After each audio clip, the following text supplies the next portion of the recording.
All right, your understitch versus your top stitch. So think of it this way. Your top stitch is just like it says. Your top stitch is on the top, you will see it. Your understitch is underneath, you will not see it once your garment is complete. So this is a pair of pants I made. I installed the pocket and then I did a top stitch along the edge of my pocket here. First is the lining, the inside of my pocket. This is my lining and this is my pocket facing. So I did an understitch here. This is under, it's inside, you don't see it. The top stitch is on the outside. You will see it once your garment is finished. The purpose of an understitch, let's say you have something that has a lining in it, or you're working on a neckline that has a facing. So for the sake of this, let's pretend this red fabric is my outer garment. It's a skirt or something that I'm making. And this black, the cherry fabric, would be my lining. So if I'm making something, this is the outside of my fabric, and then this black will say is my lining. And so I would sew the two pieces together. And then what I would do is go trim it a little bit. I wouldn't trim it a whole lot.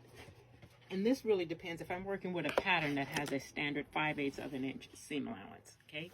So before I do my understitching, what I would do would be to trim it maybe to half of that, not so much. So I'd probably cut it down to about 1/4 of an inch. Okay, and then to do my understitch, I would go to my ironing board, but I'm not going to for the sake of this, for the video.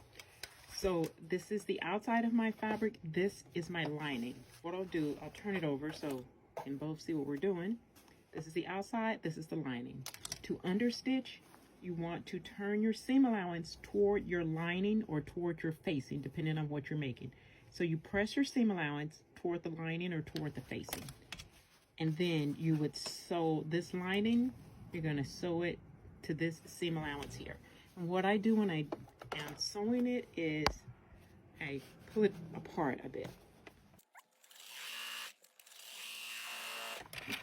All right, I just understitched. I sewed my lining to my excess seam allowance here. Okay, so this would be an understitch. So this is my lining, this is the outside of my garment. And then for my top stitch, what I would do is fold it. And even if you don't have a facing, your top stitch is a stitch that is basically, think of it as sort of a decorative stitch that's along the outside. You don't have to have a top stitch. It's optional, but you know, sometimes depending upon what you're doing, it gives your garment a more finished look. And for the sake of this, if this is a pocket, it will help to keep this nice and flat. What I tend to do when I top stitch is I increase my stitch length. So if my normal stitch length is 2.2 on this machine, I go up to about a 2.8 because I want a little longer stitch. I'm going to use my presser foot as my guide. So I'm keeping the edge of my presser foot along the edge of my fabric, and that ensures that I have a straight line. And this would be my top stitch. Top stitch is on top. This is my finished garment. My top stitch will be showing on the outside versus the understitch, which is underneath. It's on the lining or the facing, and it isn't seen on the outside of my garment. Hope that helps you out.